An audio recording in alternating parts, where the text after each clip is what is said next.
What is up, dudes? Ncaa31 here. It's been some time since I've spoken some college football in a video, and been a long time since I've played this game.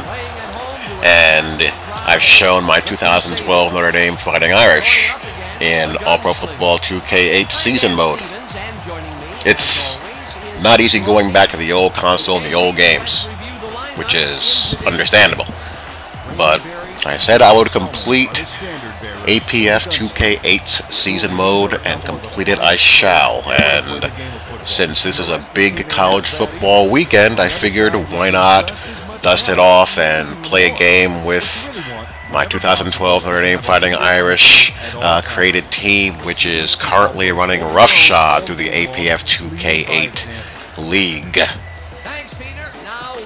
Plus,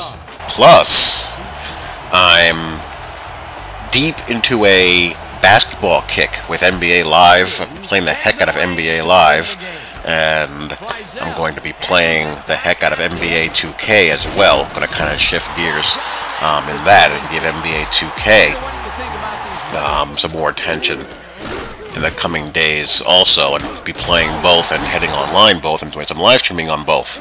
And also, I'm at an online league, as well as you know. Got the conclusion of my Tampa 2 series coming up soon, conclusion of the Run and Shoot series coming up, then we're going to transition to Air Raid and West Coast, Seattle Seahawks defensive playbook, and 3-4. So, a lot of content well on the way. And since I am playing with my Notre Dame team, why not start with my Notre Dame Fighting Irish?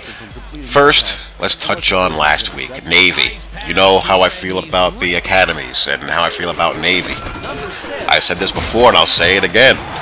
When you're playing that offense, you have to be ready. It's not a system and style that you see every day. And if you're not focused for 60 minutes, you're going to be in the type of game that Notre Dame was in.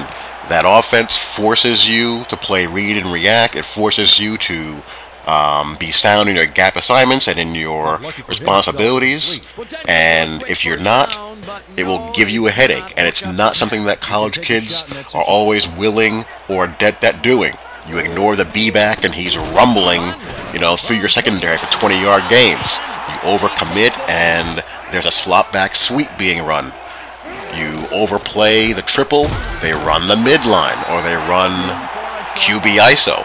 Slot back sweep, slot back rocket toss, counter with the fullback, counter option, trap option. It's just a lot. And of course you have downfield play action, passing off all that option stuff, and run and shoot pass concepts. It's a headache. And Navy runs it with a wrinkle. They run it up tempo, which I really love. My dream is to see one of these flexbone guys get a shot at a job with a real school, but it'll never happen because no big-time school wants to run that offense. But if they did, they'd roll up 500 yards a game and score 50 points a game. What's going to end up happening is someone's going to run the flexbone out of the pistol or shotgun, like Gus has done with the wing T at Auburn. But Notre Dame, once I got rid of the knee-jerk reaction of, oh my gosh, how can they beat 10? The initial poll that came out 2 weeks ago, and they're still number 10 right now. Once I got over the knee-jerk reaction of, come on now, this is Notre Dame, I don't mind where they are, and if they take care of business, there's so much head-to-head stuff going on ahead of them. If they just keep on winning, they'll be right in the mix for that top 4 spot. I have no doubt about that whatsoever. But Arizona State's a tricky team. They really are. They're an up-tempo spread offense. They're actually not too different from what Auburn likes to do in the fact that they're spread to run, but it's complemented by a very good passing attack. Their head coach and Gus Malzahn, they're actually on the same staff back at Tulsa. Todd Graham was the coach and Gus was his offensive coordinator, and they put up some great seasons there, and schematically they're pretty much the same as those teams who put up big yardage. They had one season where they were top 5 in the country or top 10 in the country in both passing and rushing yardage. And Taylor Kelly's a good quarterback. They have him back. He was out for a while. Taylor Kelly is a quality guy, quality player. And it's on the road, which is never easy in these big-time games. And on the flip side, you have Notre Dame. We're finally seeing the full Brian Kelly offense with Everett Golson and their backs. They go, 3 or 4 deep with quality backs, and they have a lot of quality wide receivers. So you're seeing the tempo, you're seeing the vertical passing game, and the zone read game, and the zone running game as well from the backs. I think Notre Dame feels a better defense, so I feel pretty confident about them taking care of business and getting it done. Ohio State, they have an opportunity to throw their hat back into the ring. I really don't know how seriously to treat them. They have been bombing people since that horrible loss to Vatech. But you have Kent State, Cincinnati, Maryland, Rutgers, Penn State, and Illinois. So their numbers look crazy. They're giving up just under 20 points a game. They're averaging over 45 points a game. But I don't know.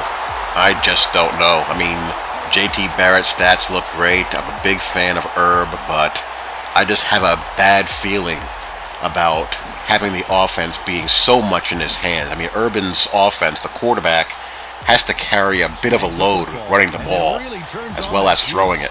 And you're on the road at night versus a tough physical team. I mean, you can see what's going to be coming a mile away.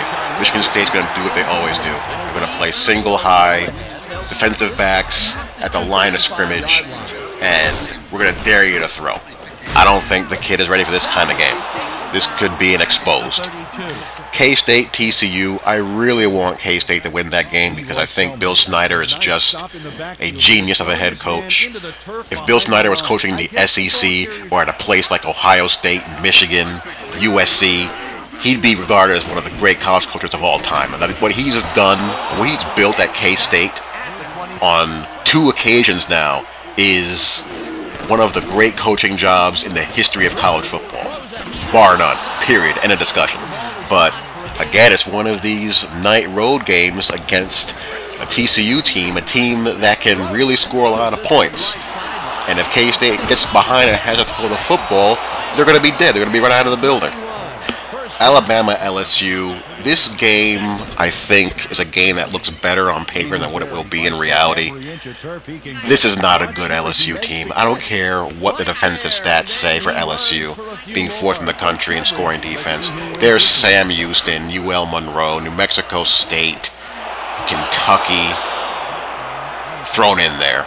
And, they did a good job against Ole Miss. They got bombed by Auburn and got bombed by Mississippi State, the 2 best offenses they faced. Fournette is coming on, but I hate their quarterbacks. You're not going to beat Alabama if you have to hide your quarterback to do it. That's not going to happen. Not unless you have that loaded team they had for years ago, which had Mingo, Montgomery, and about 5 or 6 other NFL players on the defense. I shouldn't say they got bombed at Mississippi State. They gave up a lot of points, but it was a pretty competitive game. It was, 34-29 at home. So, I mean, in this type of game, it's a rivalry game. You give them a chance, but, with those quarterbacks, I don't know. Games like this time of year, they have a way of finding the quarterback. And if you have a ham and egger, you're going to get exposed deep into this season. So, no, I'm not a believer. I expect Oregon to take care of Utah pretty easily. Oregon is starting to look like Oregon again. They're starting to hit their stride. The Heisman is basically Mariota's to throw away at this point. It's either going to be him or Prescott, I believe, if Mariota slips up and Oregon just goes into a tailspin. But I think Oregon's going to take care of business and be in the top 4 when it's all said and done. I think Oregon's going to be in the championship game. I think they're going to win the national championship at this point. Mariota's been amazing. He looks every bit like the first player that's going to be picked in the draft. They're throwing it a lot for them, mainly because of him. And I think they're going to end up playing either Auburn or Alabama in the national title game. Florida State is ripe to be beaten. They're there to be beaten. Someone just has to close the deal. Baylor, Oklahoma, who cares? I don't take Baylor seriously, and Typical Bob Stoops finding a way to lose 2 games every year and finish 10-2. Some other random odds and ends. Duke is 7-1 and checks in at 22. Georgia Tech is back in the top 25 at 6-2. They're having a good year. Vad Lee bails on them, and Justin Thomas steps in. He's running that offense great. Justin Thomas has 14 TD passes. That's a ton of TD passes for a Paul Johnson spread option quarterback. They're 4th in the country running the ball, 320 yards per game. They're passing for $150 a game, which for them is high. They're having a really good year. Clemson very quietly has been playing well. They're 7-2. They found their next quarterback, and they're kind of just under the radar, having a decent turn the roster around or turn the roster over season. When Clemson is under the radar, they're fine. They have problems when there's expectations. Then they fall apart, as we all know. Rich Rod let me down, losing to UCLA a week ago. Air Raid Mountaineers fizzled. So that's pretty much it. Hope you guys enjoy the games, and I will talk to you all later. Peace.